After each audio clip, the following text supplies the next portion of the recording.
So for the growing business, and I think this is important to mention too, that it's something where when you register or become known as an employer for apprentices, that all of a sudden you open up a hiring pool that may not have necessarily been there before. And it's generally a fairly skilled hiring pool as well, that you've got people that are motivated in their careers and have goals and objectives to improve themselves. And so this is a benefit as well. Can Absolutely, you speak to that? because somebody who's looked into and researched becoming an apprentice, they know that there is goals and guidelines that they have to follow. So it's normally more the committed employee that knows that each year they have to commit to going to school, or they have to wrap up the program within a certain length of time.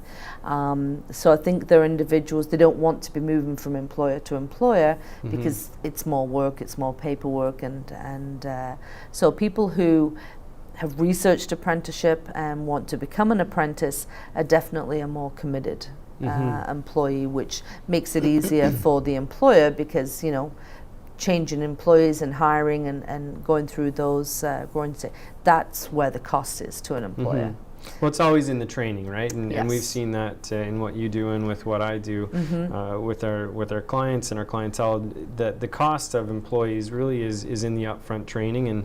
But once you get a good employee, there's really no more valuable asset to a business than their employees. And the return on investment, we can touch on a little bit. There's all sorts of different numbers that are out there, and I think it would really be specific to the business and to the industry, because different apprentices are going to cost different amounts depending on the industry, and they'll pick things up quicker or not as quickly depending on the industry that they're in as well, or the trade that they're apprenticing in.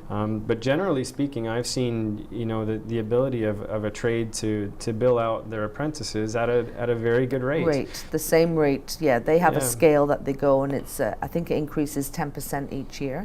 But you're right, because they're working with a junior person, they're doing the same work, it's just been supervised and monitored. Right. Yes. And after the first few months, depending again on the capability of the apprentice, you're going to see that they're going to be much more independent as you show them once or twice how to do something. Generally speaking, you'll get if it's a good individual, you'll get them able to do that on their own the next time. That's right. And so I think there's a lot of different ideas and thoughts about how long it takes to recoup your investment, and I think that's important to understand that you don't need to necessarily sacrifice a lot financially, that you can recoup it fairly quickly. No, and I think by speaking with other employers, you can definitely help understand that by them, giving their experiences as to how long it takes to start seeing the investment pay off. Sure. Yes. Yeah. So more specifically,